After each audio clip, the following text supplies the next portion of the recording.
திராவிடத்தை அழிப்போம் என்கிறது போலி தமிழ் தேசிய கும்பல். திருமாவளவனை தாண்டி சிறுத்தைகளை தாண்டி ஒருவரும் அடி எடுத்து வைக்க முடியாது. திராவிட முன்னேற்ற கழகம் இந்த திராவிட அரசியலை காப்பாற்றுகிறதோ இல்லையோ, விடுதலை சிறுத்தையை காப்பாற்றுவோம்.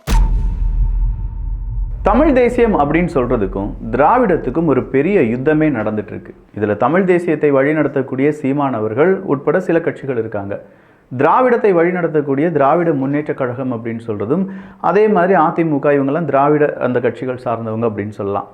ஆனால் இந்த இடத்துல இரண்டுக்குமே பொதுவான நபர் அப்படின்னு நினச்சிட்டு இருந்த திருமாவளவன் அவர்கள் இன்னைக்கு கொடுத்திருக்கக்கூடிய ஒரு ஸ்பீச்சை நம்ம பார்த்தோம்னா, தலைவர் பிரபாகரன் அவர்களுடைய பெயரை உச்சரிப்பதற்கே திருமாவளவன் அவர்கள் கொஞ்சமாக வெட்கப்பட வேண்டியதாக இருக்கும் அப்படின்னு சொல்லி ஏகப்பட்ட தமிழ் தேசியவாதிகள் இன்னைக்கு அவங்களுடைய கருத்துக்களை பதிவு பண்ணியிருக்காங்க.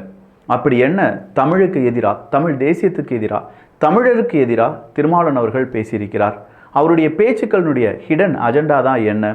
அவருக்கு ஏன் இப்படி பேச வேண்டும் அப்படின்னு சொல்கிற அந்த நிலைமை வந்திருக்கிறது? அரசியல் களத்தில் இது ஒரு புதுமையான முயற்சியாக இருக்க போகுது. திருமாவளவன் அவர்கள் சொல்லக்கூடிய இந்த அரசியல் இனி வரும் காலங்களில் எப்படி இருக்க போகுது அப்படிங்கிறத கொஞ்சம் ஆழமாக பார்க்க போகிறோம். இது ஆழமான அரசியல் சதுரங்கம்.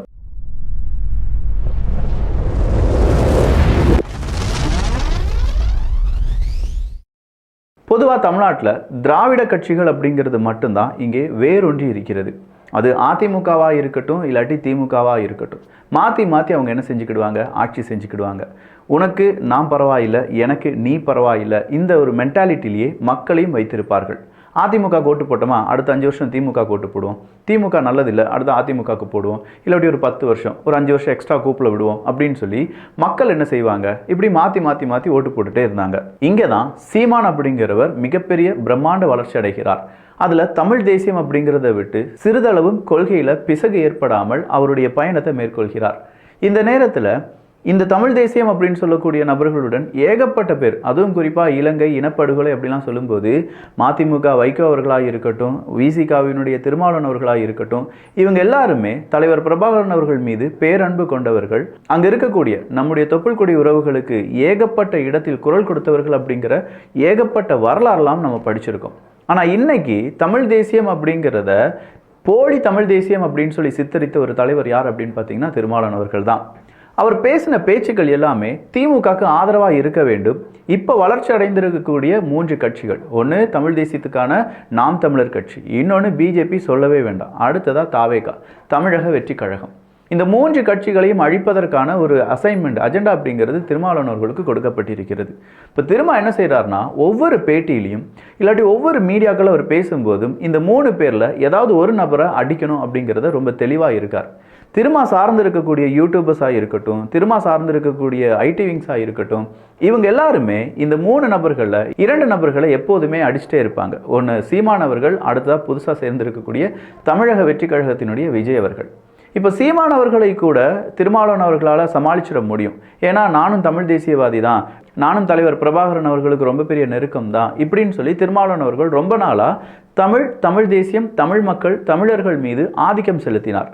ஆனால் அடுத்ததாக வந்திருக்கக்கூடிய தமிழக வெற்றி கழகம் தமிழ் தேசியத்தையும் உள்ளே கொண்டு வந்து திராவிடத்தையும் உள்ளே கொண்டு வந்து விஜய் அப்படிங்கிற ஒரு சூப்பர் ஃபிகருடன் நிற்கிறதுனால ஏகப்பட்ட இடத்துல இருந்து நிறைய பேர் இந்த தமிழக வெற்றி கழகத்துக்குள் இணைவதற்கான வாய்ப்புகள் இருக்கின்றன. பிஜேபியை பொறுத்த வரைக்கும் திருமாவளவன் அவர்களுக்கு பெரிய சங்கடம்லாம் கிடையாது. ஏன்னா அவங்களுடைய கொள்கை பிஜேபி எதிர்ப்பு அப்படிங்கிறதுல ஆணித்தனமான ஒரு கொள்கையும், பிஜேபியை விரும்புவர்கள் விசிகாவுக்கும், விசிகாவை விரும்புவர்கள் பிஜேபிக்கும் போகிறதுக்கான வாய்ப்புகளே கிடையாது.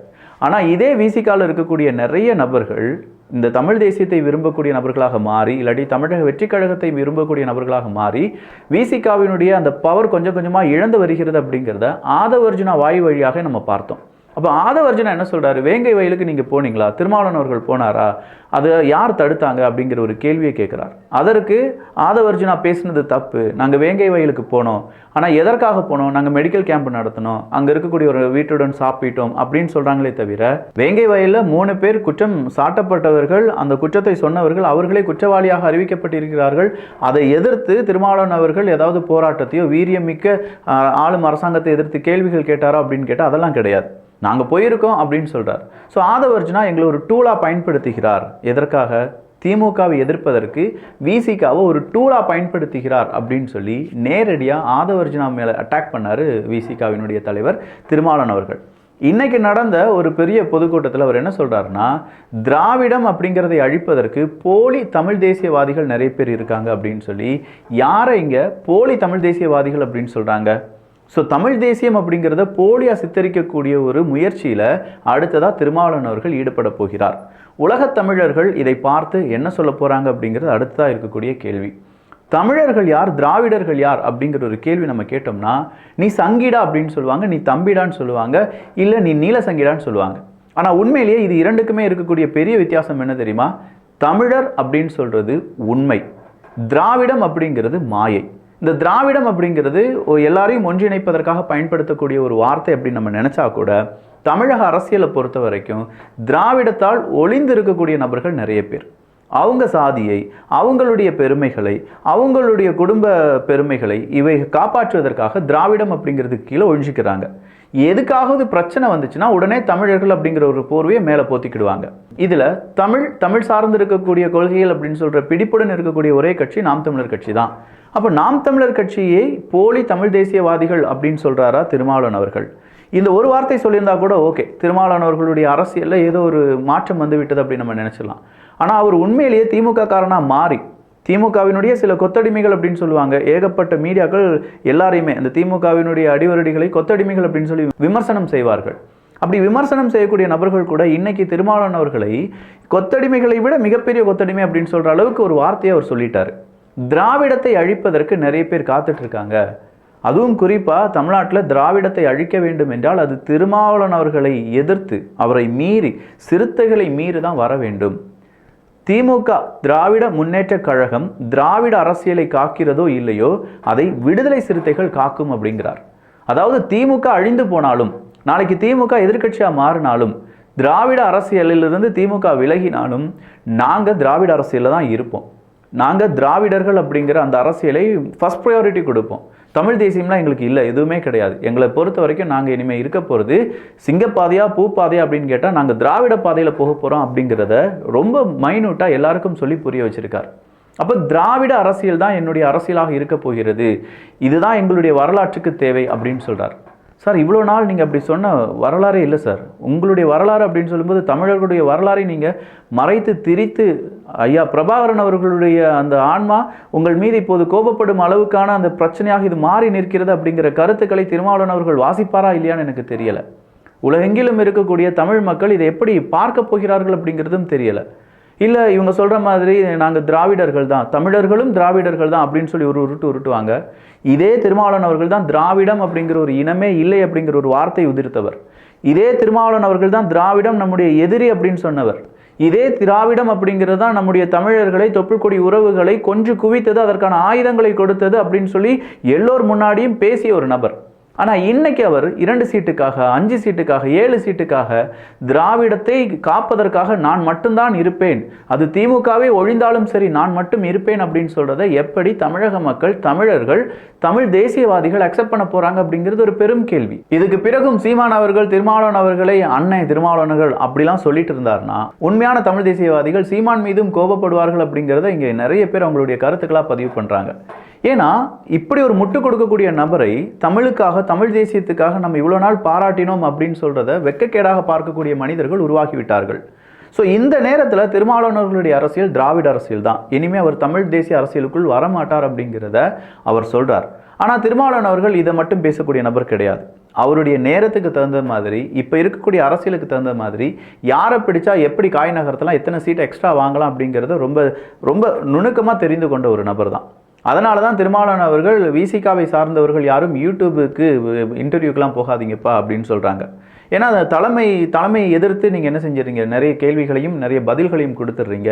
இதெல்லாம் வந்து சோஷியல் மீடியாவில் பேசக்கூடாது, நமக்குள்ளே நிறைய பிரச்சனைகள் இருக்கலாம், அதை நமக்குள்ளேயே பேசி முடிச்சுக்கணும், அது பொது வெளியில் நீங்கள் கொண்டு போகாதீங்க, சோஷியல் மீடியா கிட்ட கொண்டு போகாதீங்க. அப்படி கொண்டு போகிறது எங்களுக்கு பெரும் சிக்கலை ஏற்படுத்துது, கூட்டணிக்குள் பெரும் சிக்கலை ஏற்படுத்துது. கோபி நயினார் அவர்கள் பேசினது எல்லாமே எடுத்துக்காட்டுகிறார். இப்படி அவர் பாட்டுக்கு பேசிட்டு போயிட்டார், அதன் பிறகு நம்முடைய கட்சியில் இருக்கக்கூடிய ஏகப்பட்ட பேர் இப்படி பல பிரச்சனைகளை சிக்கிட்டு இருக்கோம், எனவே பொது வெளியில் பேசாதீங்க, யூடியூப்பில் போய் நீங்கள் பேசாதீங்க, யூடியூப்பில் 4 கொஸ்டின் கேட்குது, உங்களை ஒரு மாதிரி ட்விஸ்ட் பண்ணி ஆன்சர் சொல்ல வைக்கிறாங்க, இதெல்லாமே சொல்கிறார். சோஷியல் மீடியாவில் அதுவும் லைவில் வந்து இந்த மனுஷன் இப்படி சொல்கிறாரு, என்ன ஆச்சு அப்படிங்கிறது தான் இப்போ எல்லார்ட்டும் இருக்கக்கூடிய கேள்வி. ஏன்னா விசிகாவை பொறுத்த வரைக்கும் அவங்களுடைய கொள்கையில் அவங்க ரொம்ப ரொம்ப ஸ்ட்ராங்காக இருந்துட்டு இருந்தாங்க. பட் இப்போ விசிகாவுக்கு கொள்கை அப்படிங்கிறது கிடையவே கிடையாது. விசிகாவினுடைய கொள்கை என்னன்னு கேட்டால் எங்களுக்கு இல்லை, திமுகவினுடைய கொள்கை தான் எங்களுடைய கொள்கை, திராவிடம் தான் எங்களுடைய அரசியல், தமிழ் தேசிய அரசியலாம் போலி தமிழ் தேசியம் அப்படிங்கிற ஒரே வார்த்தையில் முடிச்சிட்டாரு. அப்போ இவ்வளோ நாள் போலி தமிழ் தேசியத்தை ஆதரித்து வந்தாரா திருமாவளவன் அவர்கள் அப்படிங்கிற ஒரு கேள்வி எழும்புது பார்த்தீங்களா? ஏன்னா இதே திருமாவளவன் அவர்களிடம் நிறைய பேர் ஒரு 3-4 வருஷத்துக்கு முன்னாடி இருந்தே ஒரு கொஸ்டினை வச்சுட்டே இருந்தாங்க. நீங்கள் தானே சார் ராஜபக்சேட்ட போய் கையெல்லாம் கொடுத்தீங்க அப்படின்னு சொன்னாங்க. அதுக்கு திருமாவளவன் அவர்கள் சொன்னாங்க, நான் கொடுக்கல, வாண்டில் அவர் தான் என் கையை பிடிச்சி இழுத்தாரு, அதில் தான் நான் கை கொடுத்தனே தவிர நானாக கொடுக்கல அப்படின்னு சொல்லியிருந்தார். அதில் பாலு அவர்கள்லாம் இருப்பாங்க, கனிமொழி அவர்கள், இவங்க எல்லாருமே எங்கே போய் பார்த்தாங்க, நம்முடைய இனப்படுகொலை அப்படின்னு சொல்லக்கூடிய தமிழர்களை கொன்று குவித்து நாடு இல்லாமல் பல இடங்களையும் சுற்றி தெரிய வைத்த அந்த பாவி ராஜபக்சேவினுடைய கையை பிடித்து சிரித்துட்டு வந்த நபர்கள் யார் அப்படின்னு கேட்டிங்கன்னா இந்த திமுகவை சார்ந்தவர்கள். அதில் இவரும் இருந்தார் அப்படிங்கிறதும் குறிப்பிடத்தக்கது. அந்த நேரம் கூட தமிழர்கள் அவரை மன்னித்து விட்டார்கள், ஆமாம் கைப்பிடிச்சு இழுத்திருப்பாங்க அப்படின்னு சொல்லி. ஆனால் நாளடைவில் அதுக்கான வீடியோலாம் வெளியாகும்போது திருமாவளவன் அவர்கள் மீது கோபமடைந்தார்கள் தமிழர்கள். இப்போ வெறும் ஒரு ஓட்டரசியலுக்காக திராவிடம் அப்படிங்கிறத தூக்கி பிடிப்பதற்கு திருமாவளவர்களுக்கு தேவை என்ன வந்தது?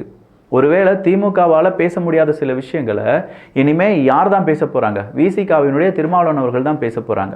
ஸோ திருமாவளவன் அவர்களை பொறுத்த வரைக்கும், இல்லாட்டி அவரை சார்ந்திருந்தவர்களை பொறுத்த வரைக்கும் முதல்ல ஒரே ஒரு அஜெண்டா தான் இருந்துச்சு, சீமான் அவர்களை அடித்து காலி பண்ணணும். சீமான் அவர்கள் நல்லா யோசிச்சு பாருங்க, திருமாவளவன் அவர்களுக்கு ஆதரவாக இருக்கக்கூடிய நபர்கள் தான் அதிகமாக சீமான் அவர்களை விமர்சித்திருப்பார்கள். ஏகப்பட்ட இடத்துல அவருடைய பர்சனலாக இருக்கட்டும், அவரை ரொம்ப காமெடி பீஸாக காண்பித்ததாக இருக்கட்டும், அவரை ரொம்ப ட்ரோலாக மாற்றினதாக இருக்கட்டும், திருமாவளவன் அவர்கள் கூட இருக்கக்கூடிய நபர்கள் தான் கூடுதலாக இவங்களை அப்படி செஞ்சுருப்பாங்க.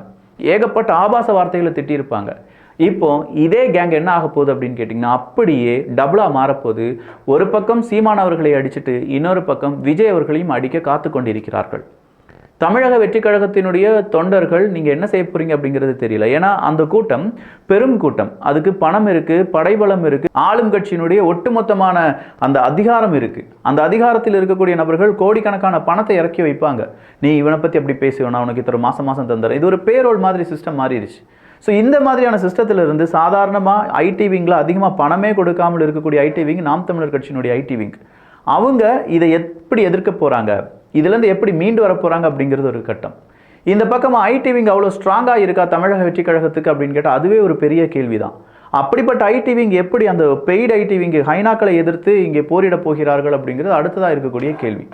ஸோ இன்னைக்கு திருமாவளவன் அவர்கள் கொடுத்திருக்கக்கூடிய வாக்குமூலத்தின் அடிப்படையில் உலகத் தமிழர்களுக்கு எதிரானவர் திருமாவளவன் அவர்கள் அப்படிங்கிறத அவரே சொல்லியிருக்கார். நான் தான் திராவிடத்தை காப்பாற்றப் போகிறேன், எனக்கு திராவிட அரசியல் தான் மெயின், விசிகாவினுடைய வரலாறு அதைத்தான் சொல்லுகிறது, எதிர்கால வரலாறும் அதை போற்றும் அப்படின்னு சொல்லியிருக்காரு. பார்த்தீங்களா? தமிழர்கள், உலகத் தமிழர்கள் இதை எப்படி எதிர்பார்க்கிறீர்கள், இல்லை திராவிடர்கள் இதை எப்படி வரவேற்கிறீர்கள்? உண்மையிலேயே தமிழர்கள் தான் திராவிடர்களா, இல்லை திராவிடர்கள் தான் தமிழர்களா? ஏகப்பட்ட கன்ஃபியூஷன் இருக்குது. இது ஒரு நீண்ட நெடிய டாப்பிக்காக இருந்தாலும் திடீர்னு ஒரு அரசியல் தலைவர் இப்படி உதயமாகி நான் திராவிடத்துக்கு ஆதரவானவன், நான் திராவிடத்தை காக்க பிறந்திருப்பவன், நான் தான் திராவிடத்தினுடைய கடைசி நம்பிக்கை அப்படின்னு சொல்லி திருமாவளவன் அவர்கள் பேசினதை மக்களாகிய நீங்கள் எப்படி பார்க்குறீங்க? இதுக்கு பிறகும் விசிகாவில் இருக்கக்கூடிய நபர்கள் நாங்கள் தமிழர்கள் அப்படின்னு சொல்லுவாங்களா, இல்லை திராவிடர்கள் அப்படின்னு சொல்லுவாங்களா? உங்களுடைய அந்த பதில்கள் இங்கே வரவேற்கப்படுகின்றன. ஒரு டாபிக் தான், நிறைய நேரம் பேசின மாதிரி இருக்கும். பட் இதில் இருக்கக்கூடிய பிரச்சனைகளை கொஞ்சம் யோசிச்சு பாருங்க. நம்ப வச்சு கழுத்து இருக்கக்கூடிய நபர்கள் இருப்பாங்க. நானும் தமிழன் தான் அப்படின்னு சொல்லி நம்மளை நம்ப வச்சு திடீர்னு பார்த்தா நம்ம எல்லாருமே திராவிடர்கள் அப்படின்னு சொல்லியும் நாங்கள் சொல்கிறோம், இல்லை சார் தமிழர்கள் வேறு திராவிடர்கள் வேறு, ஒன்று இணைக்காதீர்கள். திராவிடர்கள் அப்படின்னு சொல்லும்போது பல மொழியை சார்ந்தவர்கள் அங்கே உள்ளே வந்துருவாங்க. தமிழர்கள் அப்படின்னு சொல்லும்போது தமிழ் மொழியை சார்ந்தவங்க மட்டும் உள்ளே வருவாங்கன்னு கேட்டால் இல்லை நம்ம அப்படி பிரிக்கக்கூடாதுன்னு சொல்லுவாங்க. அப்படின்னா இங்கே இருக்கக்கூடிய பல விஷயங்கள், திருவண்ணாமலையில் தெலுங்குக்கு முன்னுரிமை கொடுக்கப்படுகிறது அப்படின்னு சொல்லப்படுது. ஏகப்பட்ட இடத்துல தெலுங்கு போர்டு மட்டும்தான் இருக்குது. தமிழ் எங்கே அப்படிங்கிற ஒரு கேள்வி வருகிறது. தமிழை அழிக்க வேண்டும் என்றால் அதற்கு ஹிந்தி தான் பிறந்து வரணும்லாம் கிடையாது. இந்த திராவிடம் அதிகமாக வளர்ந்தாலே தமிழ் அழிந்து விடும் அப்படிங்கிறது எல்லோருக்கும் தெரிஞ்ச விஷயம்தான். இதை சாதாரணமாக எடுத்துக்கொள்வார்களா தமிழர்கள், இல்லை விசிகா திருமாவளவன் அவர்கள் அப்படின்னு சொல்கிறவங்களுக்கான எதிர்ப்புகளை தெரிவிப்பார்களா? உங்களுடைய கருத்துக்கள் இங்கே வரவேற்கப்படுகின்றன. நல்லதை பகிர்ந்து நல்ல சமுதாயத்தை உருவாக்குவோம். நன்றி, வணக்கம்.